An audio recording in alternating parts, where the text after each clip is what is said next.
Instead of playing Tachanka in Rainbow Six Siege, you should be playing Goyo, because when you play Tachanka, you have to face check everything you're trying to flame off, whereas with Goyo, if you put them in the right places, you'll be able to shoot the canister and create that fire while still having a primary gun up and ready to fight back. This is just one of the many operators you should be avoiding in Year 9 Season 1 of Rainbow Six Siege, and by the end of this video, you'll know which ones to steer clear of for the rest of the season. Moving on over then to the second operator that I wanted to mention, and it is going to be Jager. Now, the reason I think you should be avoiding Jager this season isn't because I think he's bad or he's gotten any worse, but the reason why is because Wamai is just such a better option this season. Now, Jager and Wamai, both of their gadgets do a very similar role, and even though Wamai's gadget doesn't completely destroy the object that it catches, he does come equipped with a 10 times better loadout. He obviously gets impact grenades for site setup and making rotates and stuff like that. He also gets the MP5K with the ACOG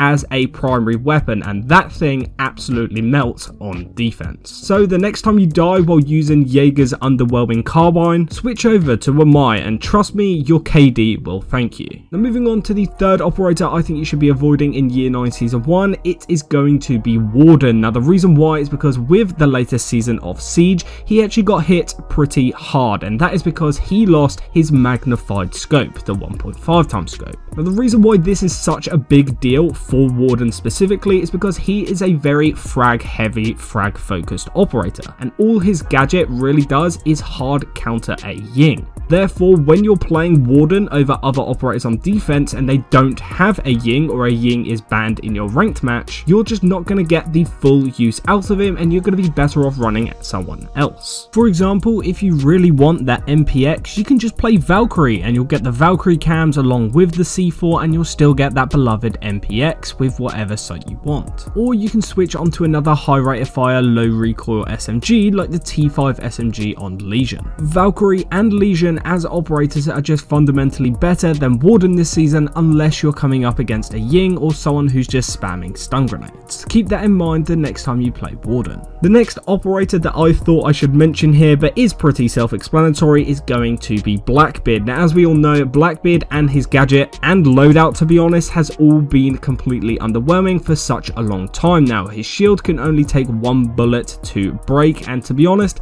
even though it can be the difference between winning and losing a gunfight, it's just not really worth the trade-off anymore. There are so many better attackers in the game right now that you could be bringing ahead of Blackbeard, and even though I know Blackbeard mains are out there and people do enjoy playing him, if you're trying to play the game seriously and rank up and improve your KD and stuff like that, you need to switch off Blackbeard. Moving on over to the next operator then, and it is going to be Sens. Now, the reason why Sens is on this list is because I see his gadget as kind of like a visual line of sight blocker. And if you guys know anything about Siege, and to be honest, FPS games in general, it's that the smoke grenade can do the exact same thing. So instead of playing Sens to block off lines of sight, you bring someone with smoke grenades like Gridlock, Thermite, or anyone like that. You're going to be able to do the exact same job as a Sens can, but on top of that, you're going to be able to bring another entirely useful gadget. So please, if anyone out there still plays Sens, please stop using him, please. The next operator I thought I'd mention is kind of similar to Warden, and it's going to be Nokk. Now, the reason why Nokk makes this list isn't because she's a bad operator, it's just kind of the fact that Ubisoft nerfed her recently, and I don't know why, and it's kind of made her a little less strong. Now, just a few seasons ago, Nokk had the ability where when she used it, she was invisible on cameras and her footsteps were a lot quieter, allowing her to sneak around the map, sneak past cameras,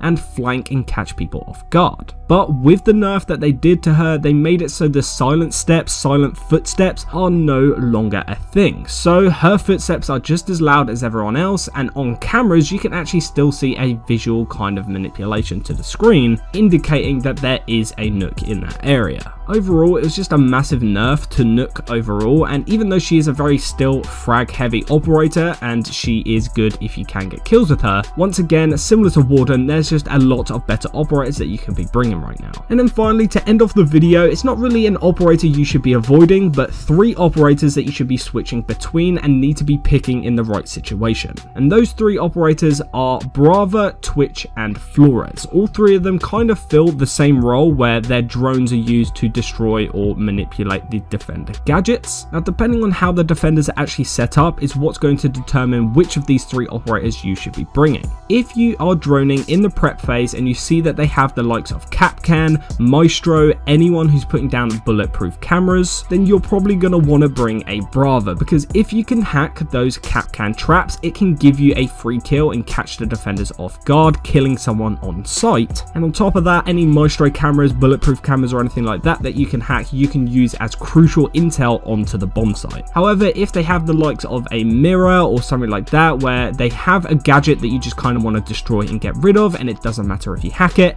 that is when you want to decide whether you want to bring a Twitch to destroy that stuff, or if you just see that they have a lot of barbed wire around the place, you know, a few Jager ADSs and stuff like that, that is when you're going to want to bring a Flores, especially, by the way, if they have a shield. With that being said, guys, I think those are all the operators that you should be avoiding in Year 9 Season 1. If you agree or disagree with any of the operators I've mentioned in this video, let me know down in the comments. I'd love to hear your thoughts and opinions. Click the video on screen here if you want to go watch another one of these videos, and I will see you in the next one.